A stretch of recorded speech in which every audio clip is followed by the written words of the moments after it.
क्या हाल चाल है people. I am back with question number 3 of exercise 3.2। बहुत ही सिंपल क्वेश्चन है। Compute the indicated products. इस क्वेश्चन के शायद 6 या 7 पार्ट्स हैं, लेकिन क्योंकि इंट्रोडक्शन वीडियो जो हमने बनाई थी उसमें बहुत एक्सप्लेन किया है मैंने कि किस तरीके से हम लोग मैट्रिसेस के प्रोडक्ट्स निकालते हैं, तो होपफुली तुमको समझ में आया होगा। और अगर तुमने नहीं देखी है वीडियो इंट्रोडक्शन वाली तो वापस जाओ, देखो, क्विकली तुम्हें समझ में आ जाएगा कि कैसे हम प्रोडक्ट्स निकालते हैं। बट आउट ऑफ दो 6-7 पार्ट्स, ये 2 पार्ट्स हैं जो मैं कर रही हूँ। अगर किसी बच्चे को स्टिल डाउट रह गया है तो देखिए क्या करना होता है। ये जो पहला मैट्रिक्स है इसका हमें देखना है रो, ठीक है। जब भी हम कोई मैट्रिक्स बनाते हैं, देखिए मैं आपको लिख के बताती हूँ, आर और सी। देखिए ये एक मैट्रिक्स है, तो यहाँ पे जो एंट्रीज होती हैं ये होती है रो 1। इस तरीके से जो हॉरिजॉन्टल लाइंस होती हैं वो रो होती हैं। मैंने बताया था इंट्रोडक्शन वीडियो में, तो मैं इसको इस तरीके से नाम दे रही हूँ R1, R2 और जितनी भी है। उसके बाद आते हैं वर्टिकल। देखो ये जैसे आ रहा है ना, ये बी और ए जो ऐसे वर्टिकल लाइन आती है उसको हम बोलते हैं कॉलम।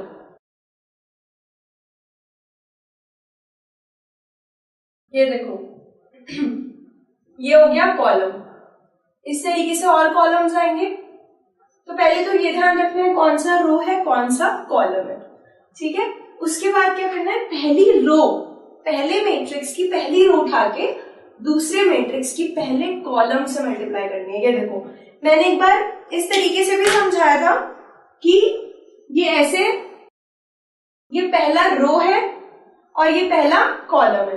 तो मैंने अपने दिमाग में इस तरीके से विजुअलाइज करना है। मैं जब करती थी धीरे धीरे, जब मैंने सीखा तो मेरे दिमाग में तो ना ऐसे एंट्रीज उड़नी शुरू हो गई थी, रोज और कॉलम्स, तभी मुझे ढंग से समझ में आ गया था। तो जब तुम्हारे दिमाग में भी ऐसे उड़ती हुई नजर आए ना एंट्रीज, तो समझ जाना है तो मैं ठीक से आ गया मैट्रिक्स मल्टीप्लिकेशन। ये देखो ये है, इमेजिन करो कि ये रो की एंट्रीज ऐसे उड़ते हुए आई, इस तरीके से इसके साथ जुड़ गई, ठीक है। इस तरीके से आई, इसके साथ जुड़ गई। तो ये वाला जो ए है वो इस वाले ए के साथ आया, और जो ये बी है वो इसके साथ आया, ठीक है ना। तो ए इंटू ए क्या बना, ए स्क्वायर, ओके। फिर ये वाला b इस वाले b के साथ इंटू हुआ तो क्या बना, b स्क्वायर। और जो हमारी अलग अलग एंट्रीज आई है उनको हमें क्या करना है, प्लस करना है। तो हमें क्या मिलेगी, पहला रो पहला कॉलम, यानी कि इससे हमें मिला नए मैट्रिक्स का A11। एक और तरीका भी है इसको समझने का कि अगर तुम्हें ऐसे नहीं समझ में आ रहा, ये देख लो कि A11 अगर तुम मान लो कि तुम्हारा आंसर ये है, ठीक है, 2x2 बनेगा, इतना तो समझ में आता ही होगा ना, क्योंकि ये 2x2 है, ये 2x2 है। रिजल्टेंट मैंने बताया था कि कैसे निकालते हैं, रिजल्टेंट का ऑर्डर क्या होता है। इंट्रोडक्शन वीडियो नहीं देखी, नहीं समझ में आ रहा, तो फिर हम क्या कर सकते हैं, इसमें वापस जाओ, देखो कि जब हम दो मैट्रिसेस मल्टीप्लाई करते हैं तो रिजल्टेंट का ऑर्डर क्या आता है। m क्रॉस n है, n क्रॉस p है, तो रिजल्टेंट का m क्रॉस p बनेगा, ठीक है। तो ये 2x2 बनेगा। अब यहां पे बैठा हुआ होगा A11, ये अब इसके अंदर ये वाला 1 होता है रो और ये वाला 1 होता है कॉलम, ठीक है। तो इससे भी तुम याद रख सकते हो कि पहले वाला मैट्रिक्स का रो लेना है, दूसरे वाले मैट्रिक्स का कॉलम लेना है, ठीक है। इसका तुमने लिया रो और इसका लिया कॉलम, तो ये आ गया। सेम प्रोसेस फॉलो करनी है और बाकी की एंट्रीज निकालनी है। देखिए कैसे, यहां क्या आया था, ए स्क्वायर प्लस बी स्क्वायर। अब देखो इसको हटा देते हैं, ब्लू वाले एरोस को। पहला एलिमेंट हम निकाल चुके हैं, अब क्या करना है, दूसरे पे पहुंचना है। अब देखो ये वाला जो एलिमेंट होता है इसकी पोजीशन क्या होती है, A12। कंफ्यूज नहीं होना, ये A12 होता है ना कि A21, ठीक है, क्योंकि ये पहली रो है तो पहले नंबर पे रो का एलिमेंट 1 आया। तो A12 निकालने के लिए इसकी पहली रो और दूसरे मैट्रिक्स का कॉलम। कौन सा नंबर का कॉलम? दूसरे नंबर का कॉलम, क्योंकि पहले कॉलम से तुम कर चुके हो, अब तुम दूसरे पे आए हो, दूसरा कॉलम लेना है। ओके, तो ए जाएगा अब यहाँ पे माइनस बी के पास, और ये वाला जो बी है ये कहाँ जाएगा? इस ए के पास। देखो फिर से इसे उड़ा के दिखाती हूँ।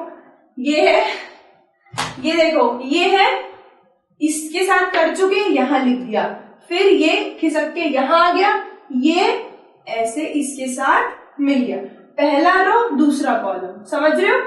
इस तरीके से आपको विजुअलाइज करना है।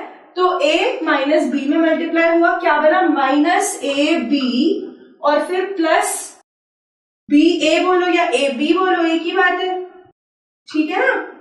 कैंसिल, तो कितना आया? 0 आ गया। ठीक है जी, फिर क्या करना है? इस पे आना है। अब मैं फिर से दिखाती हूँ आपको। फोर्थ ऑप्शन के लिए आप खुद समझेंगे, यानी कि फोर्थ एंट्री A22।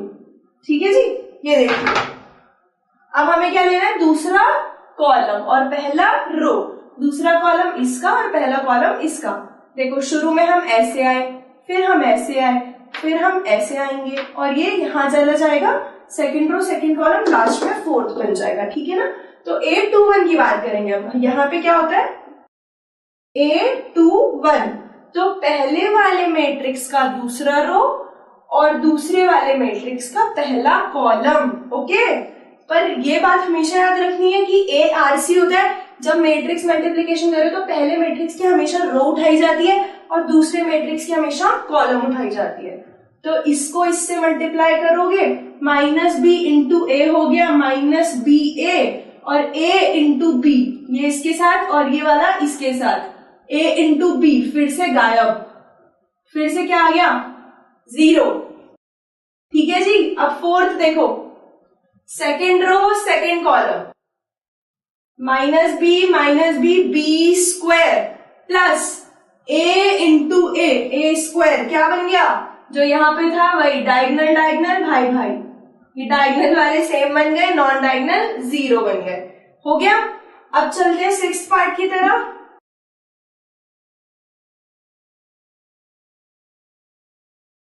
पहली बात तो ये कि इसमें मैट्रिक्स का जो ऑर्डर बन रहा है वो कितना बन रहा है? रो में कितने हैं? 2, और कॉलम में कितने हैं? 3। 1 2 हॉरिजॉन्टल यानी कि 2 रो, 3 वर्टिकल यानी कि 3 कॉलम। फिर इसमें उल्टा हो रहा है, इसमें 3 रो बन रही है और 2 कॉलम बन रहा है। तो 2 क्रॉस 3, 3 क्रॉस 2, बीच बीच वाले गायब। ऑर्डर क्या बन गया रिजल्टेंट का?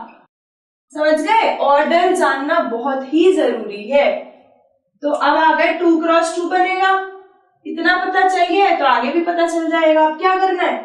ये वाला रो आके लाओगे इस कॉलम के पास, 3 इंटू 2 6, यहां पे लिख रही हूं 6, फिर -1 इंटू 1 -1, फिर 3 इंटू 3 9। यहां पे मैंने जो लिखा है आप मैट्रिक्स के अंदर लिखें, फिर बाद में अगले स्टेप में आप सॉल्व करके फाइनल लिखें। मैं यहाँ पे आपको लिख के दिखा देती हूँ। ये सिर्फ ऑर्डर जो हमने लिखा है आपको समझाने के लिए, पेपर में मत लिख देना, उनको पता है कि ऑर्डर क्या है, तुम्हें आंसर निकालना है। समझ गए? 6 - 1 + 9, A11 बन गया रिजल्टेंट का। तो यहाँ पे मैंने लिख दिया 6 - 1 + 9, यही था ना। अब आ जाओ दूसरे पे, दिस एंड दिस, पहला रो दूसरा कॉलम, 3 इंटू -3 -9, -1 इंटू 0, खत्म, 0 में लिखूंगी ही नहीं। 3 इंटू 1 3, प्लस में, बीच में एंट्रीज को क्या करते जाओगे? प्लस करते जाओगे अलग अलग को। पर ये माइनस था तो मैंने क्या करा, जब हम -1 को ऐड करते हैं तो वो -1 ही रह जाता है। प्लस माइनस माइनस होता है ना, basic. -1 into 2, second column first, second row first column, -1 into 2 -2, 0 है, खत्म। 2 इंटू 3 6। ठीक है जी। अब second row second column, -1 into -3 कितना आया? 3, प्लस बन गया ना, 0 खत्म। 2 इंटू 1, सॉल्व कर लो इसे, क्या बन रहा है? 9 से 15 -1, 14 -6 + 4 and 5, this is the answer. यहां पे हम लिख देते हैं फाइनल आंसर 14। ठीक है जी, ये क्या बन गया 4 प्लस का ये बन गया 5 और ये बन गया -6। तो 2 पार्ट मैंने कर दिए हैं, बाकी के 4 पार्ट जो भी बचेंगे 4 या 5 खुद कर लेना और समझ लेना। बहुत ही सिंपल चीज है, पर ये नहीं आई तो अटक जाओगे। एग्जाम में आएगा क्वेश्चन, मल्टीप्लाई नहीं कर पाओगे, दिमाग से निकल जाएगा। कम से कम 5-6 क्वेश्चन प्रैक्टिस करोगे तो समझ में आ जाएगा कि कैसे करते हैं, दिमाग में बैठ गया एक बार, फिर हमेशा के लिए याद रहेगा, नहीं भूलोगे। ठीक है, चलो, थैंक यू।